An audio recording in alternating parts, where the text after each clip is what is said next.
Começou. Bom, pessoal, vamos lá. A gente vai começar hoje o estudo do livro Disciplina Sem Drama. E aí, eu estava até falando com a Carol antes, mas vou explicar mais ou menos. Lu, tá ouvindo? Sim, tô sim. Tá. Mais ou menos o que eu pensei, assim, né, de proposta para a gente conseguir caminhar com esse livro. É um livro que tem quase 300 páginas, e aí, se a gente for lendo, assim, de pouquinho em pouquinho, a gente vai levar um ano. E aí, como eu faço a leitura do livro no Kindle, e depois que eu descobri isso, não quero outra vida, eu consigo ir fazendo as notas, né? Então, fica tudo selecionado e depois fácil fazer um arquivo, ele já sai automático. Então, eu pensei da gente ir fazendo uma leitura dinâmica e falando sobre os tópicos, né? A gente vai pensando juntas algumas coisas. Eu não sei se eu consigo passar a tela ao mesmo tempo e escrever, que aí eu ia fazendo algumas anotações aqui também para a gente ter.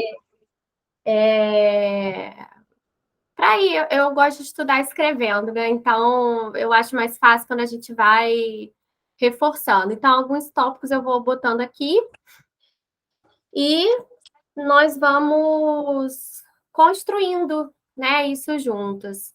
Porque eu estou acostumada a dar o curso, né, que o programa que eu dou, o treinamento, eles são 8 encontros, já tudo bem estruturadinho. E eu penso que falta algo fora dessa caixinha, né? Algo para a gente pensar também, porque aí o curso acaba não sendo para isso, né? Não sendo para debater tantas ideias, né? É mais um treinamento direcionado. Cada encontro tem um tema específico, e eu sinto muita falta disso, de construir junto algo que caiba para cada situação também, né? Porque eu costumo dizer que o grande segredo é a gente conhecer como nosso filho funciona e ter a caixinha de ferramentas.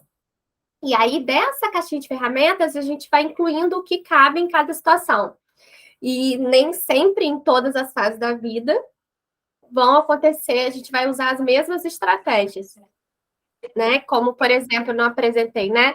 A Carol, ela é mãe do Antônio e do Joaquim, e né, ela fica cuidando dos dois. A gente estava até conversando sobre isso, né? Do quanto que é importante a gente ter uma outra pessoa para dividir a carga, né? E aí o marido dela trabalha fora, então ele vem toda sexta e volta. E são duas crianças, né? Então, cada um, o Antônio está com 4 e o Joaquim está com 8. E aí são idades diferentes, né? Em momentos diferentes. E aí, assim, nem tudo que vai funcionar para um vai funcionar para o outro, né? E Luciana, que é mãe do Rafa, né? Rafa tá com 9. 10. Já fez 10 agora, né? Fez 10. E assim, e o legal é que vocês duas passam por situações bem opostas, assim, né?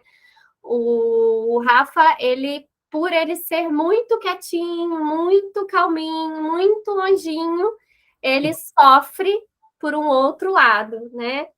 Então, também já são outras estratégias. Nem tudo que a gente vai fazer para uma criança vai funcionar para outra, porque às vezes aquela mesma frase vai disparar um e pode desmotivar o outro. Então, assim, são coisas para a gente pensar. Mas eu queria começar de que ponto?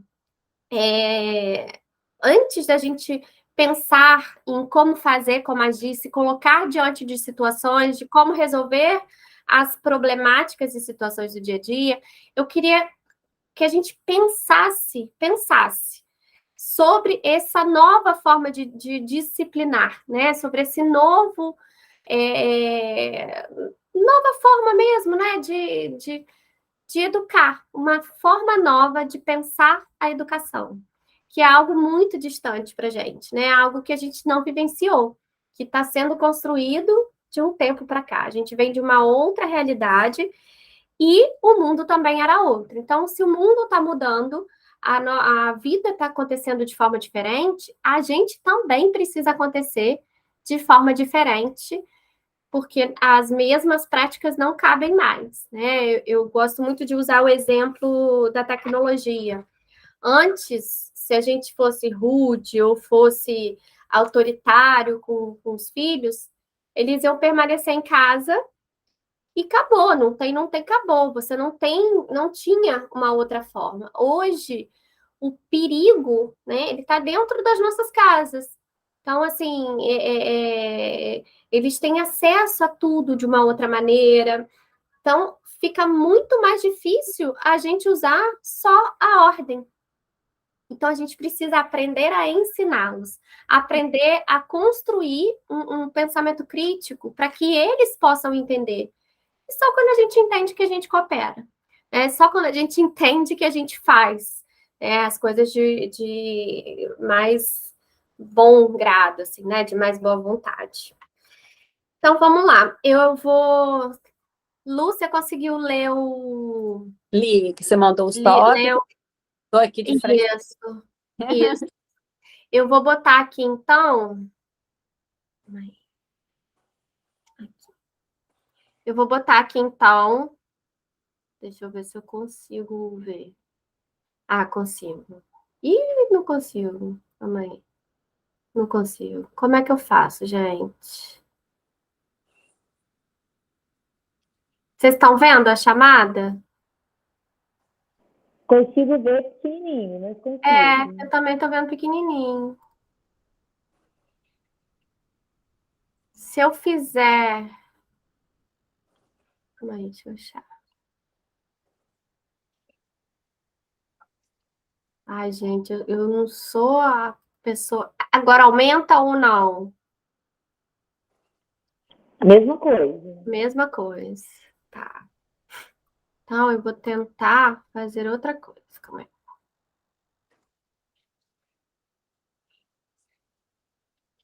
Tela inteira.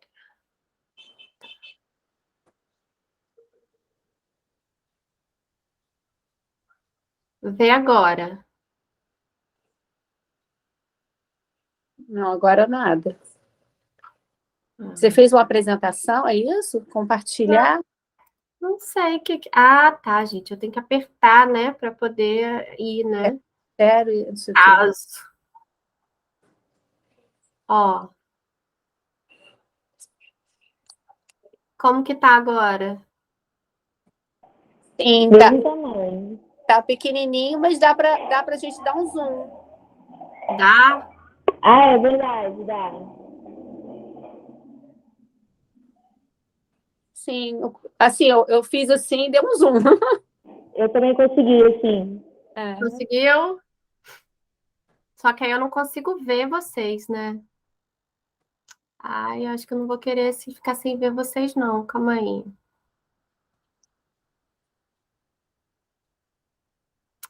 Uma janela. Compartilhar.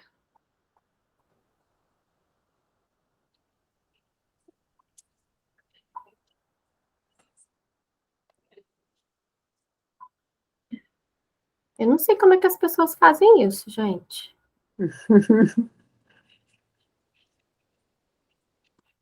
O ideal era eu abrir aqui um guia. Vê se eu botar agora, vocês conseguem ampliar igual vocês fizeram da outra vez.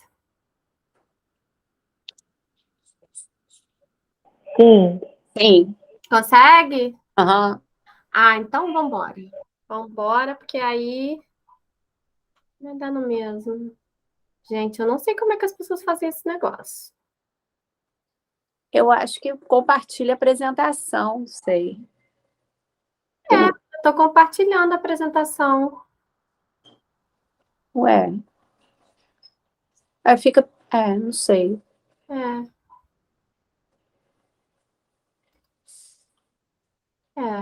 Subiu? Mexeu aí? Sim.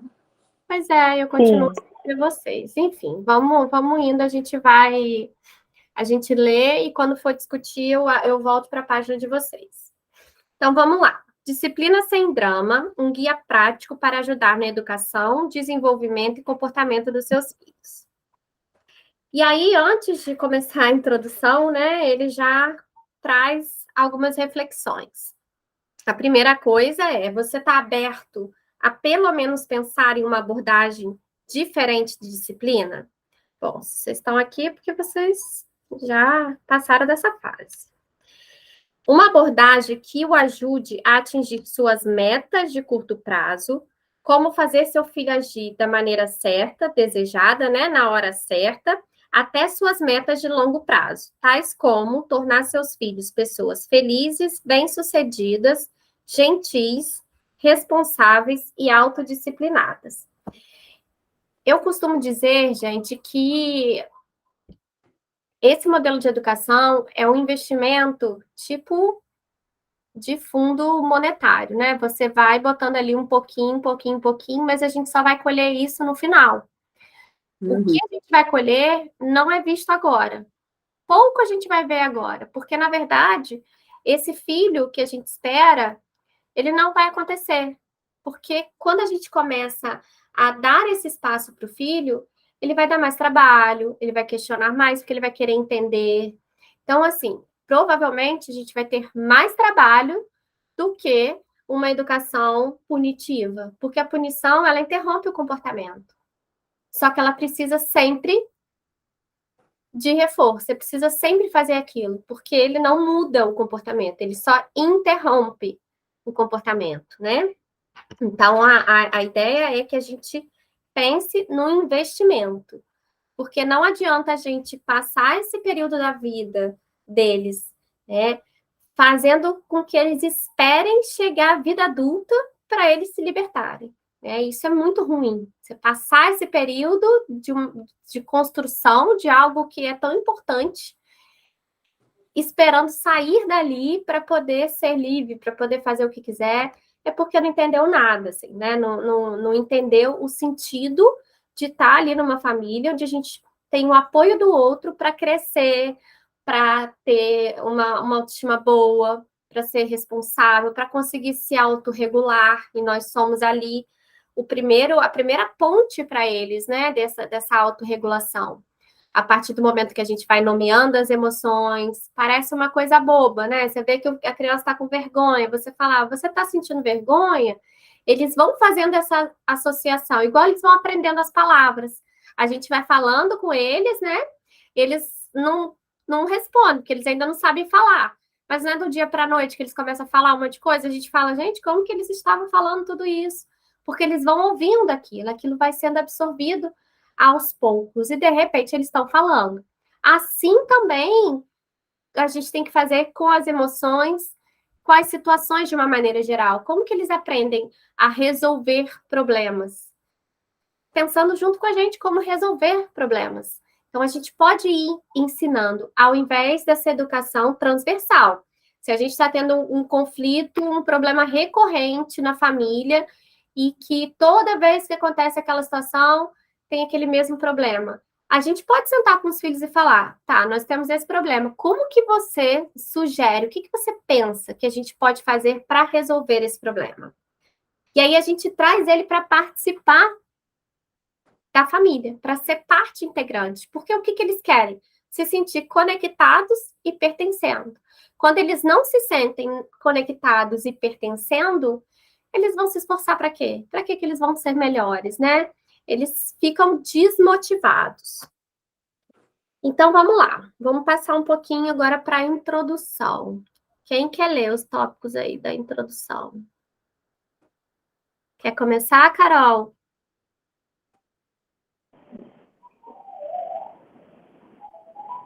Esse página 5 Isso, página 5. é difícil descobrir como disciplinar nossos filhos. Simplesmente é difícil. Com muita frequência acontece assim. Eles não agem da forma como deveriam. Nós ficamos bravos. Eles ficam contrariados. Não sei. Pega a vovó. Lágrimas rolam. Às vezes, as lágrimas são os dois filhos. Continua?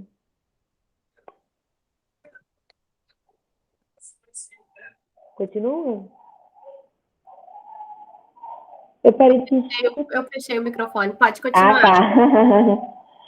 Na verdade, esta é a mensagem principal deste livro. É possível disciplinar de uma maneira cheia de respeito e aprendizado, mas também com limites claros e constantes. No processo, pode auxiliar no desenvolvimento de habilidades que melhoram a capacidade de seus filhos de tomar boas decisões, de pensar nos outros e de agir de modo a prepará-los para o sucesso. Os pais estão cansados de gritar tanto, de ver os filhos tão contrariados e de continuar a se comportar mal. Como resultado disso, sua vida como pai ou mãe ficará mais simples, como a forma como você cria seus filhos se tornará mais eficaz. Mais importante do que isso, você criará no cérebro dos seus filhos conexões que irão construir habilidades emocionais e sociais que lhes servirão agora e ao longo de suas vidas, ao mesmo tempo que fortalecerá seu relacionamento com ele. Aí, pode parar aí só um pouquinho. Eu acho importante a gente falar daí. Esse parágrafo aí da página 6, eu acho importantíssimo, porque quando a gente entende uma coisa, assim, o nosso cérebro, ele funciona, né? As sinapses, um neurônio se comunica com o outro, e eles vão formando conexões, né? Redes neurais. E quando a gente constrói um pensamento, o que é um pensamento, né? Um neurônio se conecta com o outro e aquilo ali fica juntinho ali. E quanto mais a gente vai fortalecendo, igual você ir à academia, quanto mais você vai estimulando aquele músculo, mais o músculo vai desenvolvendo, vai expandindo. O nosso pensamento, ele faz a mesma coisa. A gente, quando nasce, né, principalmente ali até aos 3 anos tem uma poda. O que são as podas neuronais? É como se o nosso cérebro viesse cheio de tomadinha, tomada que a gente encaixa, né, a parte de baixo da tomada. E as situações que a gente vivencia, as experiências, é como se elas fossem a tomada que a gente conecta, tá? Então, tudo que a gente vai vivendo e experienciando vai fazendo essa conexão. É como se cada experiência da nossa vida fosse uma tomadinha que ligasse nos receptores do nosso cérebro. Então, todas as conexões, elas vão fazendo um registro, seja ele profundo, ou raso, ou só de memória de curto prazo, de médio prazo, longo prazo, independente, ela vai formando ali os conceitos que a gente vai levando ao longo da nossa vida. Então, aos 3 anos, tem uma primeira, 2, 3 anos, né? Tem uma primeira poda neuronal. O que é isso? Tem muitos receptores, tanto que uma criança de uma semana para outra, ela consegue uma evolução que nós, como adultos, para aprender algo novo, a gente precisa de uma repetição, de ouvir várias vezes, de ler mais de uma vez. Então, é tudo muito mais difícil para a gente, porque esses receptores, se eles não vão sendo usados, o cérebro entende, bom, não foi nada conectado aqui, eu vou descartar. E aí ele vai fazendo esses cortes. Isso explica, por exemplo, por que os nutricionistas, pediatras pedem que a gente não dê açúcar antes dos 2 anos. Agora tem a questão do suco, né? Eles pedem que seja dado fruta, suco só depois de 1 ano, porque isso vai criando essas memórias. Então, vai fazendo as conexões. E aí, o açúcar, né, ele tem uma probabilidade de dependência, enfim. Isso aí a nutricionista pode explicar melhor. Mas ali vai criando no cérebro a necessidade daquilo. Então, tudo que a gente vai experienciando, ele vai fazendo aqueles registros, vai juntando o pacotinho. Aos 6 anos, ele tem uma nova poda. E aí, ao longo da vida, essas podas vão sendo feitas, né? Isso quer dizer que a gente não aprende mais nada? Não, porque a gente tem uma coisa chamada neuroplasticidade cerebral. Então, a gente é capaz de reajustar o nosso cérebro para acomodar as novas informações. Mas isso gera mais esforço. Então, quando a gente entende que as experiências e a forma como a gente lida com o nosso filho vai criando conexões, olha só como é que isso é importante. Vão criando conexões que vão construir as habilidades emocionais e sociais que lhes servirão agora e ao longo de suas vidas. ao mesmo tempo que fortalecerá seu relacionamento com eles. A gente quer muitas vezes que os nossos filhos sejam autônomos e independentes. O que a gente faz? Faz tudo para eles, dá comida na boca, bota a roupa, faz tudo para eles. Não deixa eles escolherem a roupa que vai usar, não deixa escolher o tênis.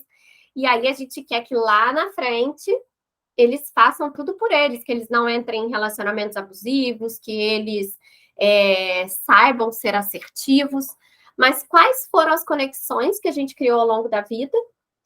O contrário. Então, assim, a gente entender que hoje é um plantio que a gente vai colher lá na frente. Então, acho esse parágrafo muito importante. A gente entender as conexões que a gente está criando para o nosso filho. Então, se eu dou esse espaço para ele falar, se eu não dou. Agora, nós temos 3 fatores importantes. O temperamento já nasce com a criança. Então, a gente precisa entender primeiro, lá desde bebezinho, muitas vezes já dá para a gente entender, né? Um pouco do temperamento da criança, as experiências que eles têm, né?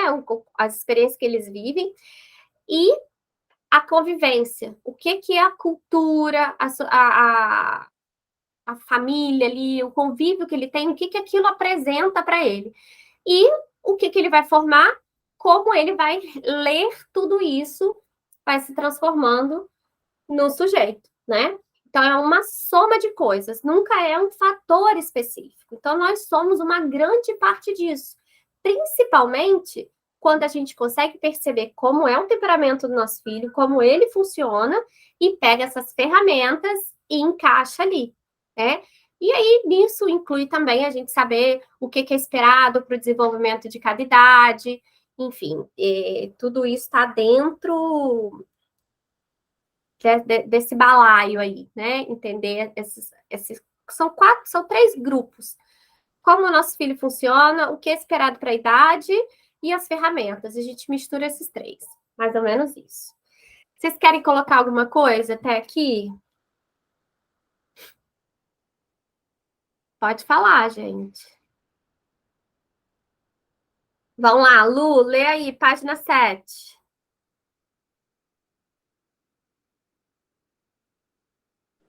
Deixa eu tentar, que eu tô ceguinha. Peraí.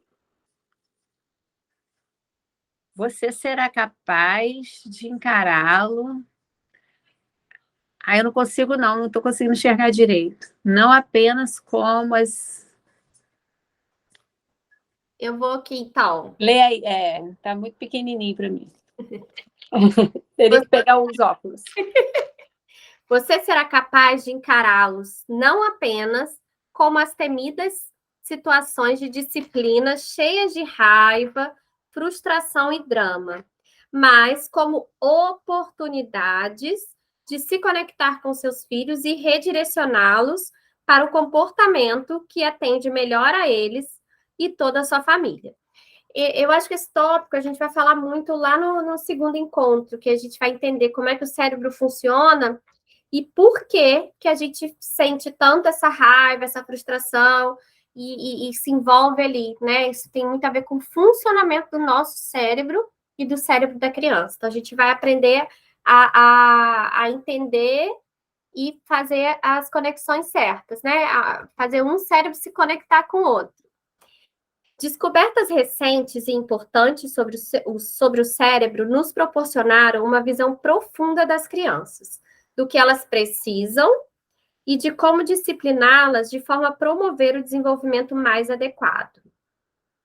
Escrevemos esse livro para qualquer pessoa que se importe com uma criança e esteja interessada em estratégias cientificamente comprovadas e eficazes para ajudá-las a se desenvolverem bem.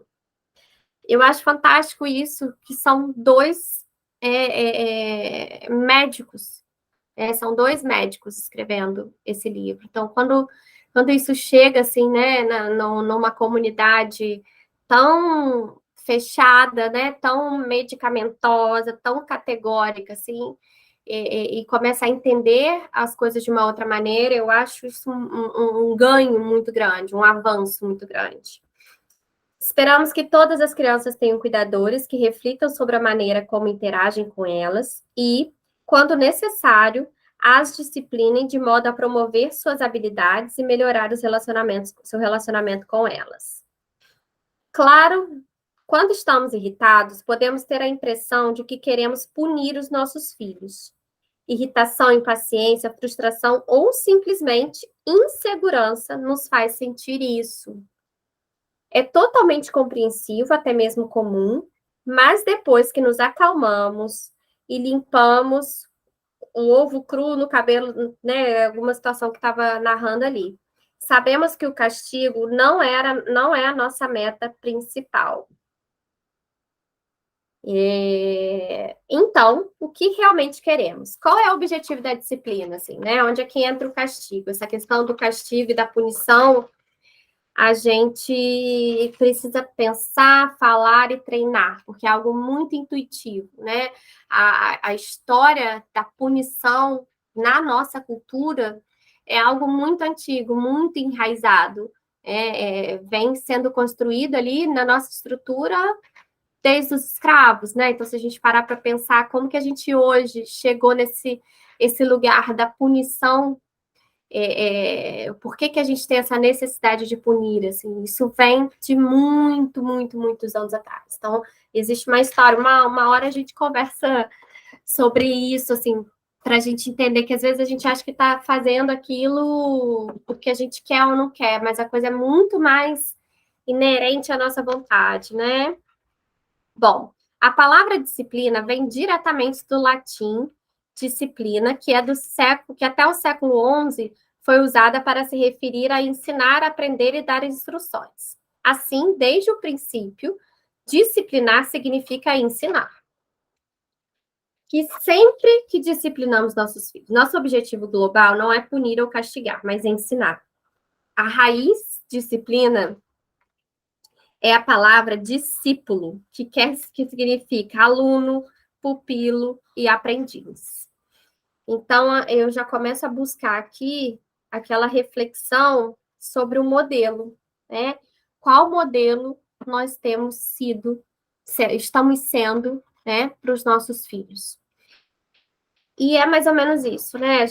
Eles vão aprender muito mais pelo que eles veem do que pelo que a gente diz. E aí a gente fala aquela frase assim, né? Veio pelo DNA. E mas é igual a não sei quem, é igual a não sei quem. A gente acha que é por isso. Eu acho que em grande parte, sim, a questão do temperamento, ela tem, né, um fator muito importante, mas DNA não é sentença, né? A parte do DNA, ele é uma predisposição. Então, a gente vai ter que entender ali o que precisa ser estimulado. Por exemplo, vou dar um exemplo aleatório, assim, né? Eu uso muito esse exemplo. Imagina uma criança que tem um temperamento mais introspectivo, né? Uma criança mais introvertida, tem mais dificuldade. Aí a gente fala, mas o pai é assim também, não gosta de sair, não gosta de encontrar com as pessoas. E aí, o que a gente faz com essa criança? É igual o pai, vamos deixá-la em casa. E aí, como sempre essa socialização é difícil, a tendência é que a gente comece a evitar essa exposição. Agora, quando a gente começa a entender quais são as dificuldades dessa criança na socialização, a gente começa a estimular e ensinar. Vou dar um exemplo. Agora, vou dar um exemplo aleatório. Meu filho, quando era menor, hoje eu sei que grande parte tem outras questões envolvidas, né? Mas ele tinha muita dificuldade de falar com as pessoas porque ele não sabia como falar com as pessoas. E aí nós criamos um sinal, que é engraçado, porque ele faz, as pessoas não entendem, né? Quando ele tá com pouca vergonha, ele faz assim para falar com as pessoas. Ele não consegue falar oi, ele faz assim. E quando ele tá com muita vergonha, ele levanta o pé. Aí a pessoa não entende, aí eu tenho que explicar que ele tá cumprimentando a pessoa, né? Então, assim, e aí, mais do que isso, quando chega com a criança no parquinho, explica, ensina como que faz para chegar ali e conversar com a amiga.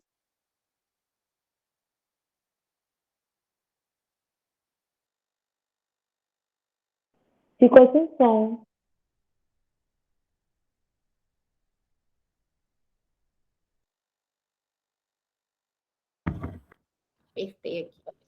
Voltou.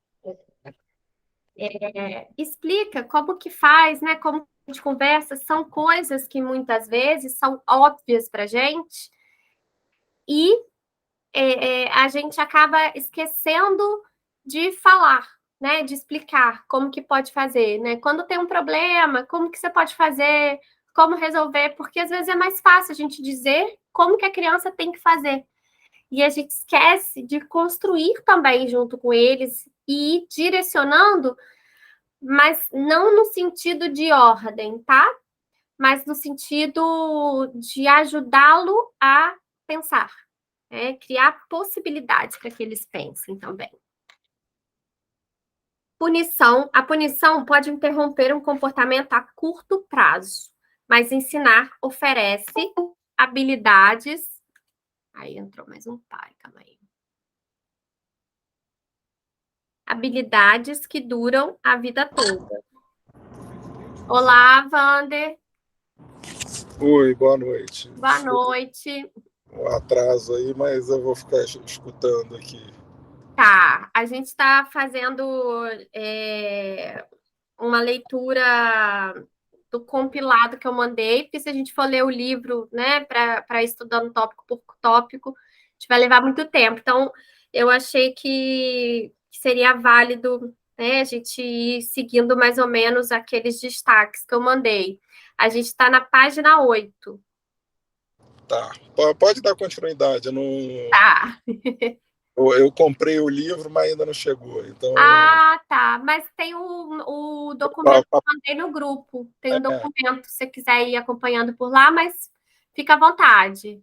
Não, tranquilo. Eu vou acompanhando aqui. Depois, na próxima, Tá. eu fico mais atento. Tá. Tá bom, obrigado.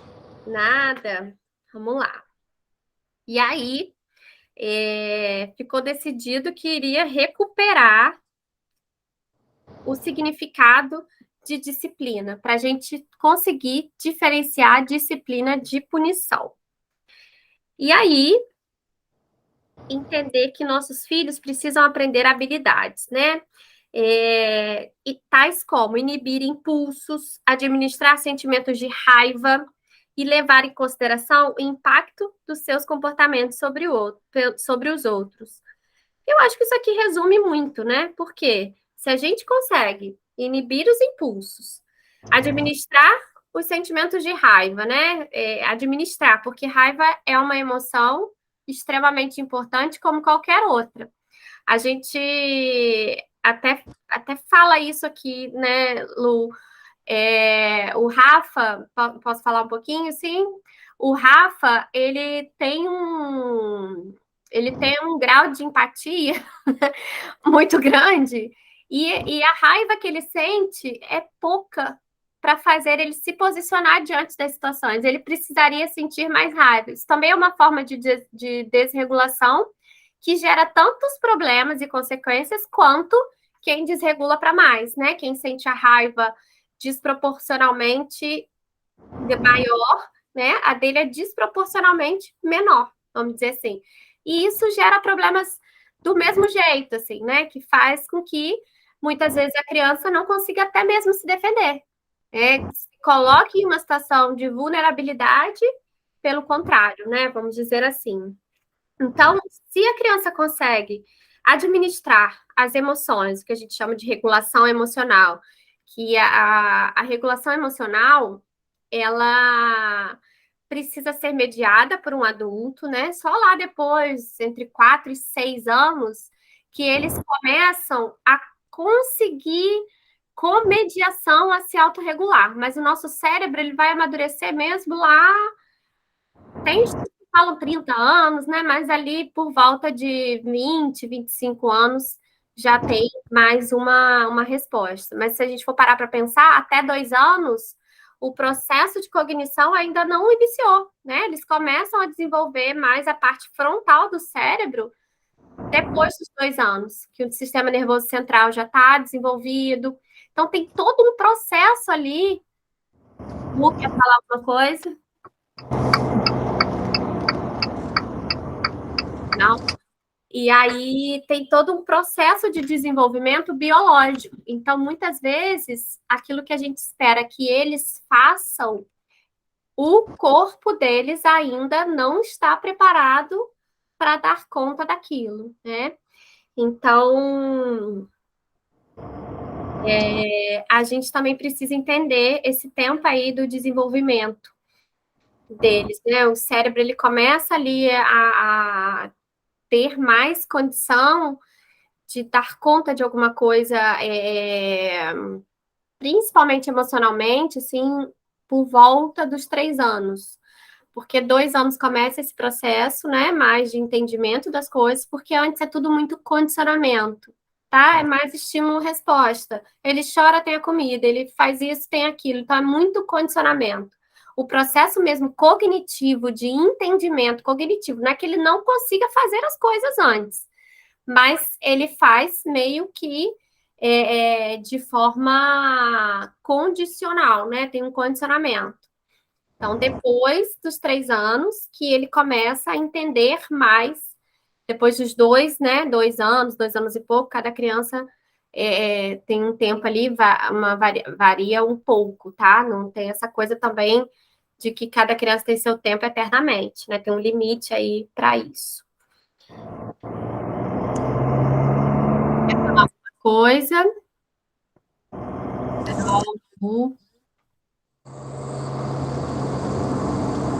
Wander, vou pedir só. Ah, eu acho que eu consigo aqui desativar o som. Quando você quiser falar, só você voltar o som.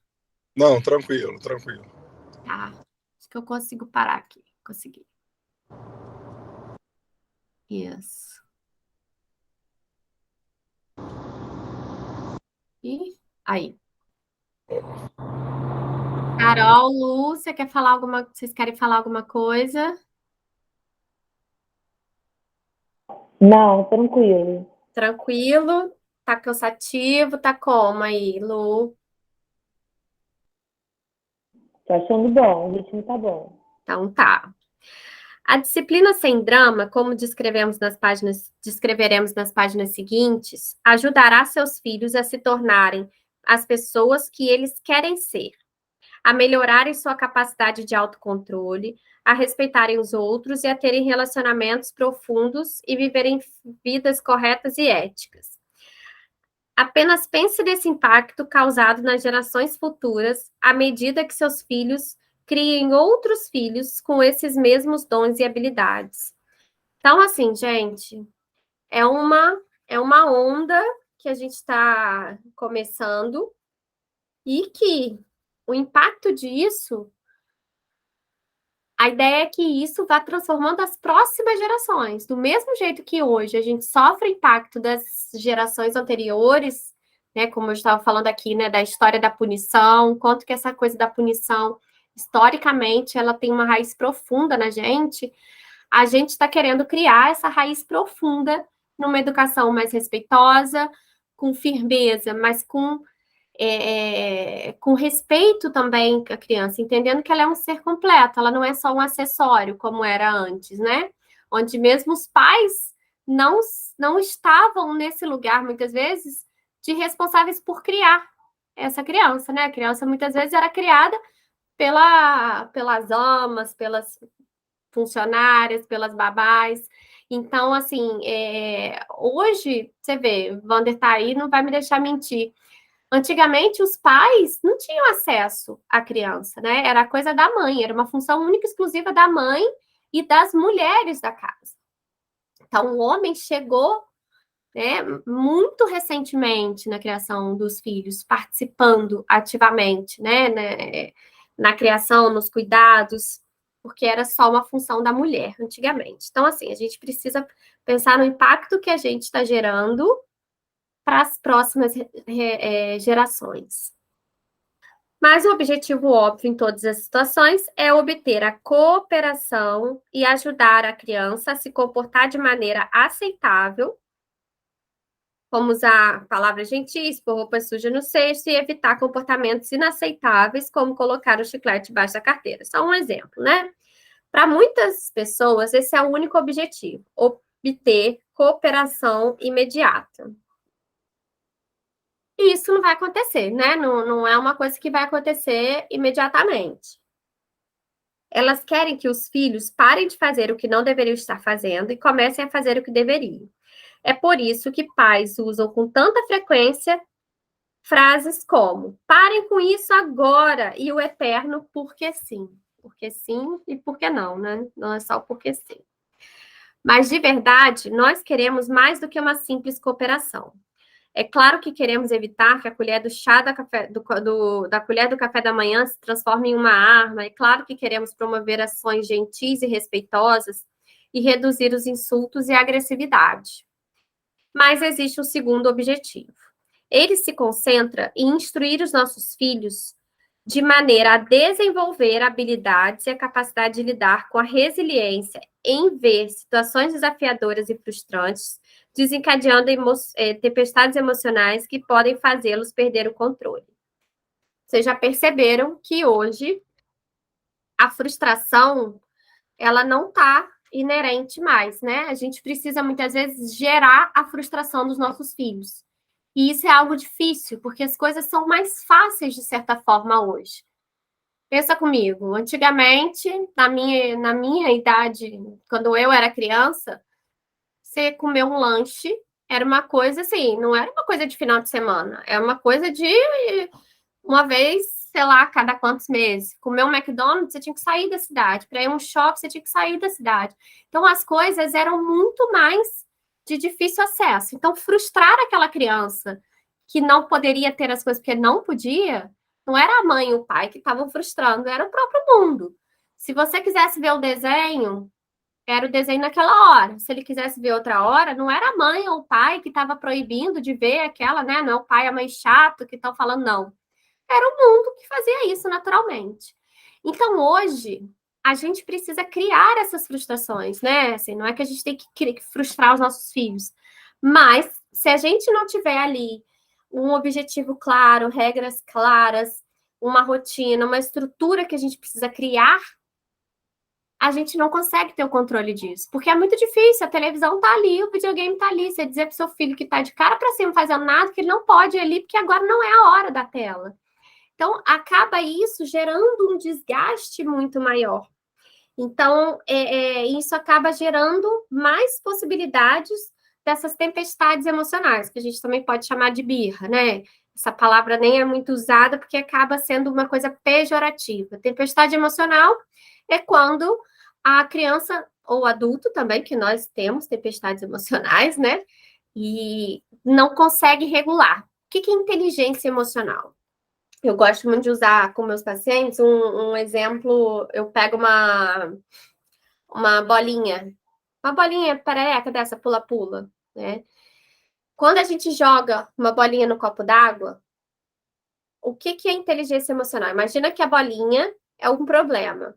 Quando eu jogo ela na água, o quão fundo ela vai, o quão rápido ela volta, é o quanto que eu consigo lidar com esse problema. Então, a ideia é que quanto menos pesada a bola for, quanto menos eu receber, ou quanto menos densidade eu tiver ali, mais rápido essa bola volta. Então, é o quanto eu me impacto e o quão rápido eu volto ao meu estado original. Inteligência emocional não é o não me impactar com as situações, mas o quanto tempo que eu fico no fundo do poço e o quão rápido que eu volto para o meu estado original.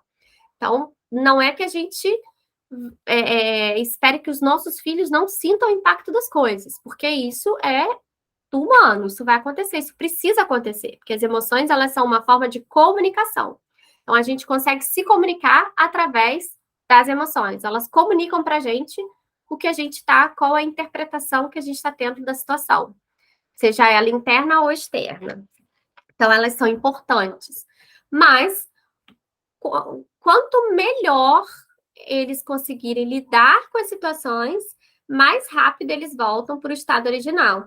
E aí, isso desenvolve também a resiliência, que é o quão rápido e com quanto menos ranhuras a gente retorna a partir de uma situação que gera um impacto, né? Então, assim, se eu pego um papel, resiliência é isso, eu pego um papel. Esse papel sofreu impacto. certo? O que é resiliência? É o quanto ele consegue voltar para o estado dele original com menos ranhuras possíveis, sem sucumbir. Ele vai continuar sendo um papel, mesmo depois dele ter sido amassado. Ele vai continuar cumprindo a função dele. E aí, hoje, a gente tem visto cada vez mais pessoas fragilizadas, né? Crianças que sofrem uma frustração e aquilo toma um impacto muito grande. Porque é como se eles treinassem pouco, experienciassem pouco as frustrações, né? E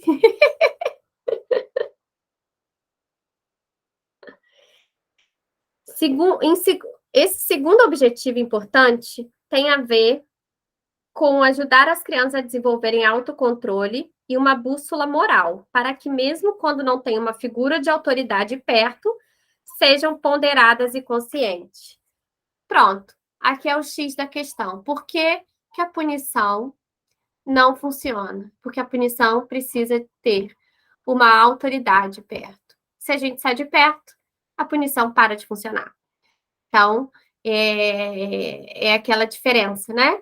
Entre o que a criança entende e que racionalmente ela tem consciência ali do que ela pode ou não, e o que ela faz porque o outro está mandando. E quando o outro não está ali, ele vai fazer. Então, isso aqui não é longo prazo, tá? Tem a ver com ajudá-la a crescer e se tornarem pessoas gentis, responsáveis, tal. Então, a abordagem que a gente vai trabalhar nesse livro chama de cérebro por inteiro. Porque, usando a totalidade do cérebro, a gente consegue concentrar os ensinamentos externos imediatos quanto às lições internas de longo prazo. É a gente entender o que pode ser usado de imediato para interromper os comportamentos que a gente não quer e, ao mesmo tempo, criar raízes para os comportamentos, para a forma de lidar com a vida. Vamos lá. Eu vou pular aqui um pedaço.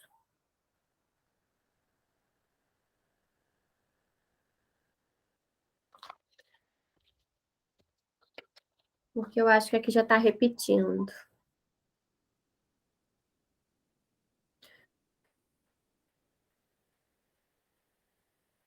Então, gente, aqui está falando que a gente precisa interromper essa coisa do grito, essa ideia das consequências muito punitivas e trocar por outras práticas mais eficazes, tá?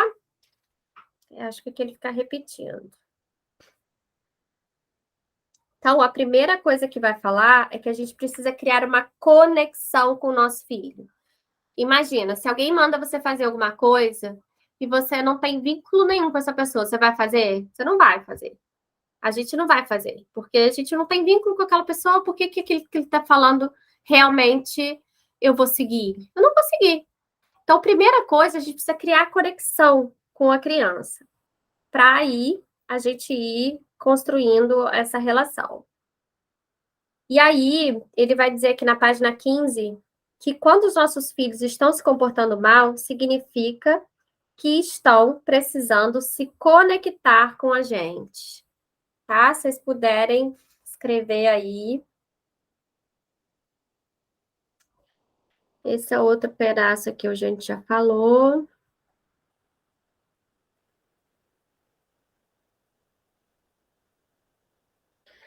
Aqui, gente, vai começar a falar sobre a questão de limites, que são importantes. Se a gente não tem limite, a gente vai indo. E a ausência de limite é, na verdade, muito estressante.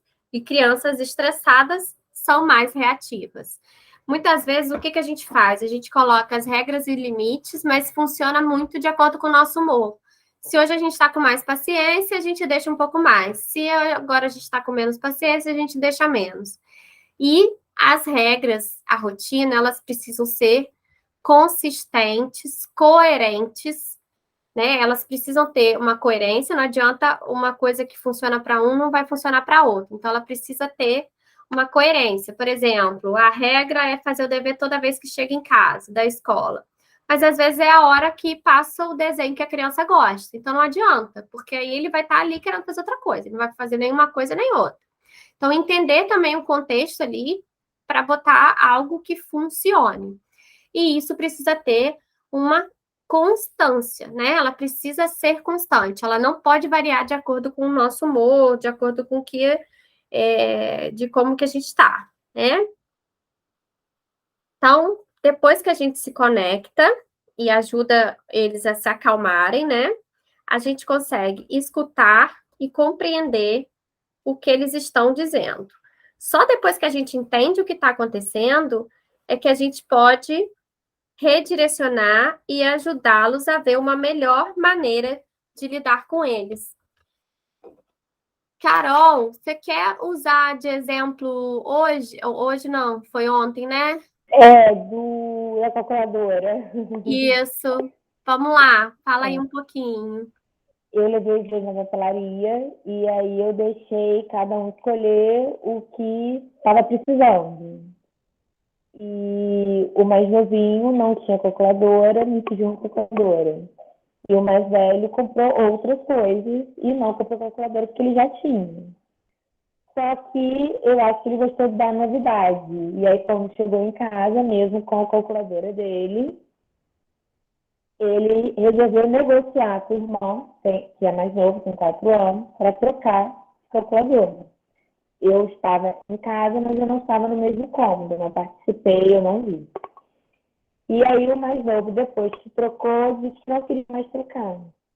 Aí vem os dois gritando que eu negociei e agora está negociado, ele não pode voltar atrás, e o mais novinho está chorando. Minha calculadora, minha calculadora, minha calculadora. E aí eu tive até dificuldade de entender a quem eu atendia, entre aspas, mas acabei dizendo, olha, seu irmão acabou de ganhar a calculadora e você teve a oportunidade de escolher o que você queria. Então, devolva a calculadora a ele. E aí, nessa de ter de devolver a calculadora, ele pegou a dele e jogou no chão num ataque de raiva. E aí, meu ímpeto foi também ter um ataque de raiva, só que eu me controlei, até para não usar o castigo físico. E eu resolvi tirar uma coisa que ele queria muito.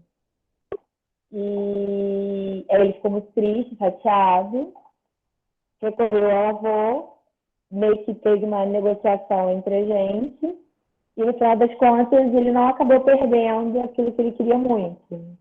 E eu fiquei muito perdida nessa situação, porque eu achei que não teve um retorno de uma coisa que ele fez e não deveria fazer, mas eu também não sei se eu devia ter levado a cabo a negociação mesmo com o irmão sendo menor.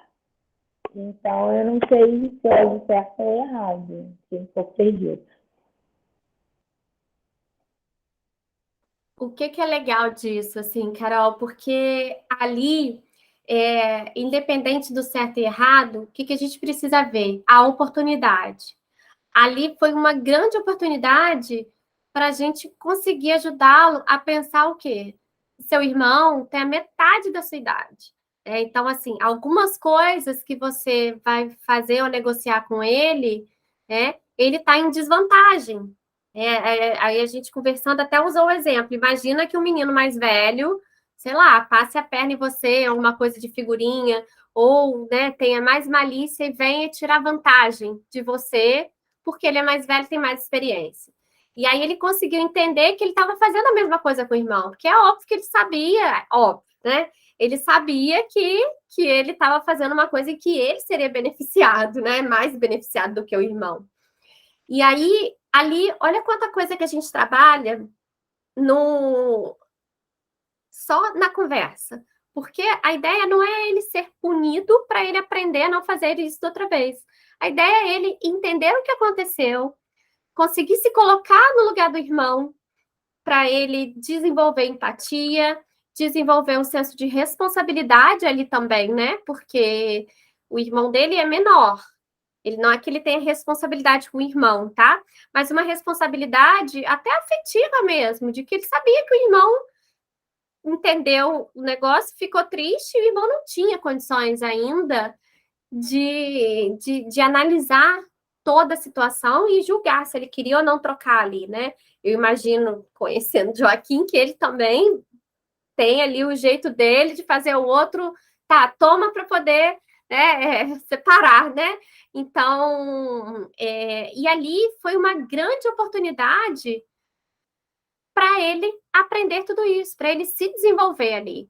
Então, ao invés de eu só punir e ele nunca mais trocar a calculadora com o irmão, eu quero o quê? Que ele, todas as outras vezes que ele tiver alguma situação com o irmão parecidas com essa, diferente dessas, que ele consiga fazer esse processo de reflexão. Tá, será que eu estou tirando vantagem do meu irmão? Será que eu estou fazendo algo que é bom só para mim, não é para ele? Então, só que a gente vai falar sobre isso melhor no segundo encontro. Tem o processo ali do cérebro. Quando a criança desregula, né, que tem esse ataque de raiva, assim como a gente também, né? A parte mais nobre do cérebro, que é a parte superior, imagina uma casa de 2 andares, tá? Embaixo do nosso cérebro é a parte mais básica. O que tem normalmente numa casa de 2 andares? Embaixo é tudo que é extremamente necessário. Tem um banheiro, um quarto, uma cozinha e só, né? Tem ali as coisas que são básicas. Normalmente, no segundo andar da casa, são coisas mais nobres. Se a pessoa tiver uma biblioteca, ela vai ter no segundo andar da casa. Se ela tiver, sei lá, 2 quartos, uma suíte, sei lá o quê, ela vai ter tudo no segundo andar da casa. Se ela for ter uma varanda, ela vai ter uma varanda muito melhor no segundo andar da casa. Então, o andar de cima do cérebro, ele é sempre mais nobre. Então, a parte daqui, quando ativa a parte de dentro, que é o andar de baixo, ele desliga essa parte de cima. Então, na hora que está tudo desregulado, a parte que pensa não conversa com a parte que reage. Então, enquanto a gente não faz essa conexão, não cria essas escadas para passar por esse lugar, nada que a gente fizer adianta, né? Então, ele não está entendendo nada, nem a gente, nem ele. Então, uma das práticas para isso é a gente usar o que antigamente, né, se chamava de cantinho do pensamento, cantinho não sei o quê, que bota a criança para pensar, que a criança não pensa em nada, né? A gente usa o espaço da calma. Por quê? Precisamos de um tempo para acalmar. Só que, lembra da nossa educação? Se não for corrigido na hora, a criança não vai te respeitar, daqui a pouco tá fazendo tal coisa. Então, a gente tem esse ímpeto de querer corrigir na hora. Só que na hora, a gente só gera mais raiva. Então, a gente vai ramificando aquelas conexões. A gente precisa interromper isso e voltar o cérebro a comunicar os 2 andares, tá? Os 2 andares do cérebro precisam voltar a se comunicar. E aí, sim, a gente consegue ajudá-lo a entender o que está acontecendo, né? E aí, outra coisa que eu tinha lembrado depois disso, a gente entrou na questão das figurinhas, né? Que houve ali uma discordância, né? Ele estava tentando explicar para ela que ele queria trazer as figurinhas para trocar comigo. E como eu não tinha mandado mensagem falando para ele trazer as figurinhas, Carol achou que não fosse para trazer. E aí, quando eles chegaram, eu falei, cadê as figurinhas? E aí, na mesma hora, ele viu, eu falei, calma, vamos entender o que aconteceu. É porque, às vezes, a maneira que ele fala ali, né, a tentativa dele de atropelar, faz com que o que ele fale já fica ali bloqueado, né? Como se bloqueasse já o que ele fala, né? E a gente fica inseguro. E aí, eu consegui mediar ali para ele dizer o que ele sentia. E aí ele conseguiu dizer que ele, às vezes, não se sente ouvido, né? Então, ele se sente desconectado muitas vezes. E aí, ele acaba usando de estratégias de comportamentos ruins, que ele está melhorando agora, né? Para conseguir dizer o que ele sente, sem ter que fugir das situações. Então, esse espaço é muito importante. Eu acho que esse é o primeiro passo, a gente construir esse espaço de conexão, para que o outro consiga chegar até ali verdadeiramente, né, para ser ouvido, vamos dizer assim. Então, vamos lá. Deixa eu ver o que. Quer falar alguma coisa, Carol? Lu? Só acrescentar aqui o que eu achei importante aí, até os exemplos que eu dei. Eu começar a ver, não como uma coisa ruim, mas como eu falei, uma oportunidade de eu mudar comportamentos, como você falou, ali era uma situação que eu vi como muito ruim e talvez eu poderia ter aproveitado ela para ter passado vários ensinamentos, só que veio para mim com aquele ímpeto e eu arrepi com ímpeto e faltou a minha calma para poder acalmar eles e fazer eles entenderem e utilizar as ferramentas que a gente vai aprender ao longo do curso. Mas acho que a primeira coisa que eu preciso, eu já estou entendendo hoje, é essa calma diante do caos. Viver o caos não como uma coisa ruim, mas como uma oportunidade de aplicar as ferramentas. Exatamente. As situações difíceis, elas são oportunidades, né? Isso para tudo, né? Para tudo, até para a gente enquanto adulto. Às vezes a gente olha as situações e fala, né? Parece até meio clichê, né? Tentar tirar proveito daquilo, mas é. Vamos lá, vou pular aqui um pouquinho.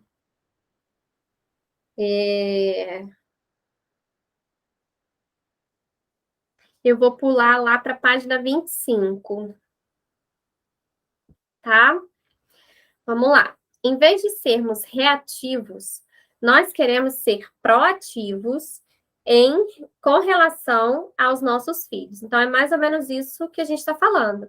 Ao invés de eu só reagir às situações, a gente pode se acalmar e tentar criar a situação a partir daquilo, né? Criar a oportunidade de forma que a gente seja proativo, que a gente controle, não ser reação, mas ser ação. Então, aí aqui vai falando, né? Se a gente age no piloto automático, a gente não está trabalhando a partir de uma filosofia específica para lidar com o mau comportamento. A gente simplesmente reage, sem muita reflexão ou intenção. Quando a gente fala, para e ajuda ele a pensar, talvez, ao invés de dizer não me bata, porque o nosso cérebro, quando recebe não, ele se prepara para reagir. Quando ele ouve uma pergunta, ele se prepara para pensar. Quando ele recebe uma ordem, ele se prepara para reagir àquela ordem. Assim. E o não fazer tal coisa é confuso, às vezes, para o cérebro da criança. Porque não bata, não é bata, é o quê? Né? Então, assim, a gente pode direcionar para o que a gente quer que a criança faça. Por exemplo, se a criança está pulando no sofá, ao invés de a gente ficar falando, para de pular, para de pular, para de pular, a gente cria uma alternativa. Então, a gente fala, ó, pode pular aqui, pega as almofadas, bota no chão. Aqui no chão você pode pular.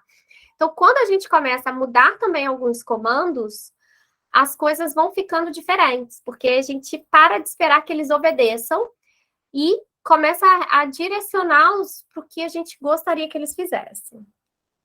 Vamos lá. E aí a gente precisa entender o que está por trás desse mau comportamento. O que a gente está fazendo que acaba estimulando isso? Ele recebe atenção demais quando ele faz alguma coisa errada? Como que ele reage? Às vezes a criança está ali chamando a gente, chamando a gente, chamando a gente. A gente não pode nunca. Aí, quando eles vão lá, quebra um pote ou derruba o biscoito, a gente para tudo e vai lá. Então, isso acaba gerando neles essa coisa do reforço positivo no comportamento inadequado. A ideia não é que, se eles quebrarem, a gente não levante, mas que a gente consiga reforçar quando eles estão fazendo o comportamento que a gente espera. Porque a gente tende a fazer o contrário. Quando eles estão ali quietinhos fazendo uma coisa que a gente está gostando, a gente fica aqui o mais quieto possível para nem chegar perto ali, né? Então, a gente acaba esquecendo de reforçar o quão bom é a criança estar ali. Que bom que você conseguiu hoje, né? Brincar sozinho. Você gostou? Como que você se sentiu? Você gostou? Como que você se sentiu hoje de falar a verdade? De ter conseguido resolver aquele problema na escola com o colega? de ter conseguido falar o que você sente, sempre tentando fazer a criança falar o que ela pensou, o que ela sentiu, porque isso vai ajudando ela a nomear as coisas. Então, agora, a ideia é a gente trabalhar, página 26 aqui, a partir de uma filosofia intencional, tá? E de ter uma estratégia clara e consistente para reagir ao mau comportamento. Então, ao invés de a gente ficar só reagindo, a gente vai parar e entender o que eu quero com aquilo. Então, se eu quero o resultado, eu monto. Então, assim, se eu quero abrir uma empresa, eu vou montar um plano de negócios, eu preciso ter ideias claras de quanto que eu espero que essa empresa ganhe, lucre. Eu preciso saber ali tudo que eu vou investir para saber o que eu vou ter. Então, mais ou menos a mesma coisa, né? A gente entender que tipo de comportamento que a gente quer gerar com a nossa atitude. Então, vamos lá. Acho que aqui repete um pouco.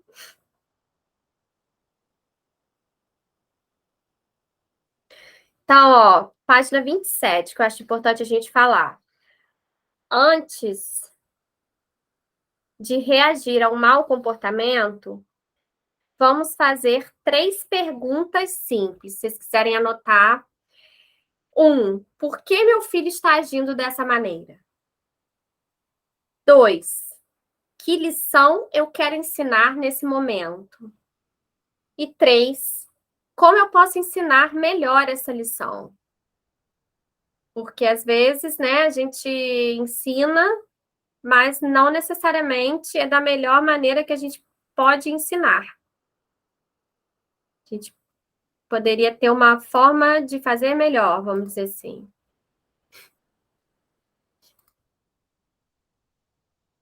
Vou mexer em alguma coisa aqui que meu computador desconfigurou, mas tudo bem. Há maneiras mais eficientes e amorosas de ajudar os nossos filhos a compreenderem o que estamos tentando comunicar melhor, né, do que simplesmente impor consequências padrão, né? Essa coisa de ter uma consequência de tudo que faz. Então, página 28, isso, né? Tem maneiras mais eficientes e amorosas de ajudar os nossos filhos a compreenderem o que estamos tentando comunicar, né? Mais eficientes e amorosas do que simplesmente impor consequências. Né? Não que em um momento ou outro, né, precisa ter consequência, de alguma forma, em muitos momentos isso vai ser importante, mas de que forma, quando, como, e que seja algo que a gente decida, e não como uma reação. Então, aqui na página 28, ele vai falar sobre a questão, né, do cérebro primitivo, que a gente vai falar melhor no próximo capítulo. E aí a gente precisa fazer uma pausa entre a situação e como a gente vai reagir.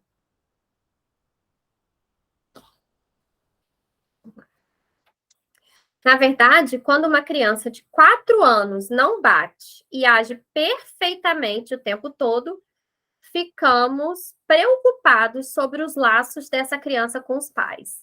Por quê, gente? Isso aqui é muito legal, assim. A gente tende a se comportar pior perto das pessoas que a gente se sente mais à vontade.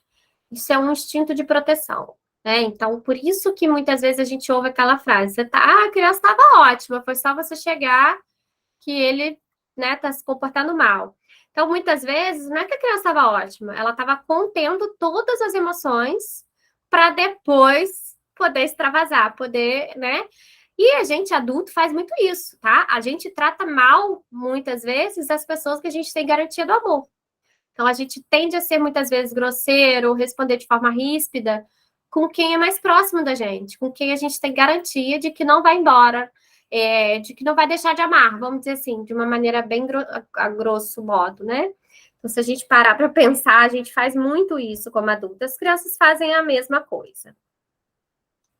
Então, vamos lá. Deixa eu fazer uma leitura dinâmica. Aqui na página 30, 32 e 33, vamos lá. Fala muito sobre a conexão, né? E isso aqui é um exemplo o seguinte, a mãe, né, fala para a criança fazer o dever, fazer o dever, fazer o dever, e de repente não deu tempo fazer o dever. Aí o que a mãe vai falar? Se você tivesse começado mais cedo, quando eu falei para você começar, você já teria terminado. Nós nunca ouvimos uma criança respondendo a esse sermão com: você tem razão, mamãe, você tem razão, papai. Né? Normalmente, o que eles fazem? Eles reagem. Então, aquilo ali não gera motivação para amanhã eles terminarem a tarefa mais cedo e fazer tudo que a gente manda, pianinho, porque a gente está certo. É muito mais provável que eles cresçam e criem uma condicionalidade de que as coisas... uma condicionalidade de dependência, sabe? Um adulto que só consegue fazer as coisas ou tomar decisões quando tem a aprovação do outro, né? Então, é mais ou menos isso. Uma frase dessa, por exemplo, pode gerar um adulto extremamente inseguro, que precisa da aprovação do outro, porque só o que o outro fala funciona, né? E aí, a gente pode fazer as 3 perguntas, né? Por que meu filho está agindo dessa maneira? Que lição eu quero ensinar nesse momento? E o que eu posso fazer para melhorar? São aquelas 3 antigas, né? Talvez o dever de casa seja uma dificuldade para ela. E o que faz sentir ela frustrada, como se fosse uma batalha que jamais conseguirá vencer? Então, se ela não está conseguindo, né, a criança, fazer em menos tempo, ou conseguindo se conectar melhor com aquilo tudo, o que pode estar acontecendo com ela? Por que ela não está conseguindo? Então, entender também que pode ter uma dificuldade por trás daquilo. E aí a gente trava batalhas com coisas que muitas vezes a criança ainda não tem condições de fazer melhor, né? Então, a gente precisa escolher as batalhas também, senão a gente vai viver batalhando, né? Bom, deixa eu fazer aqui para a gente ir encerrando, que eu vou tentar me manter no tempo, mesmo que a gente depois precise fazer mais um encontro. Até porque eu vou atender ainda agora uma paciente que está fora. Bom, estamos na página...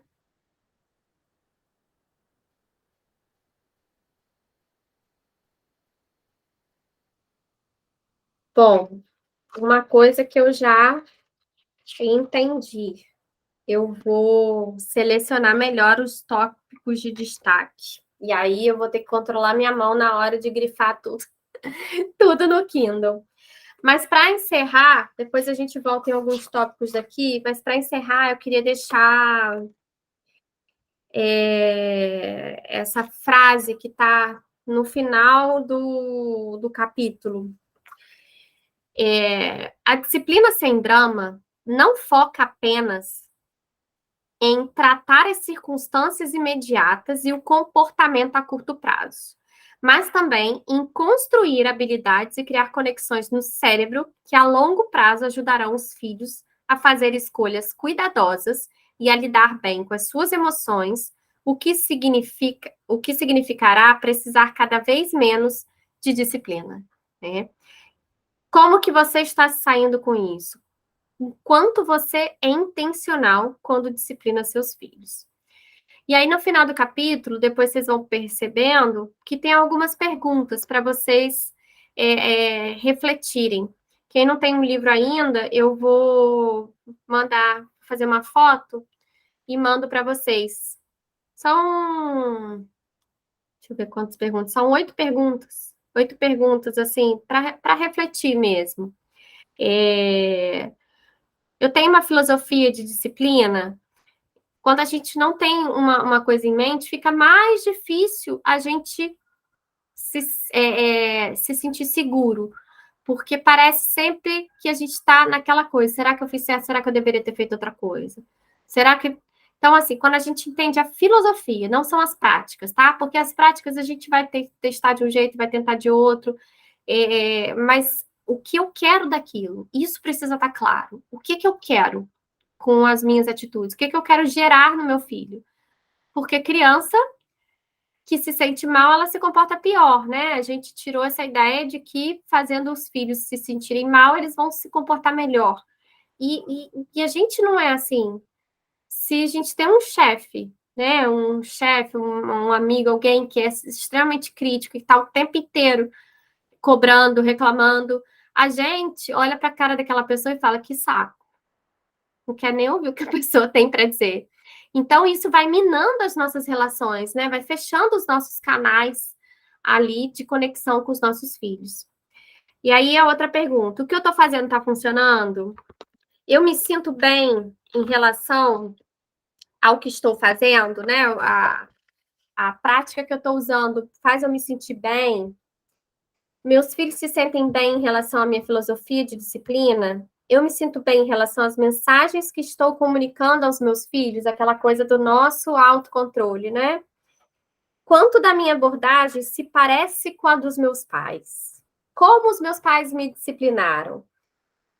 E aí a gente volta lá no nosso passado, né? Como que eu recebi e o que eu estou fazendo do que eu recebi? A minha abordagem já levou meus filhos a pedirem desculpas com sinceridade? Isso é uma pergunta muito interessante. A minha abordagem permite que eu assuma responsabilidades e peça desculpa pelos meus próprios atos? Então, são perguntas que eu vou deixar aí para vocês pensarem.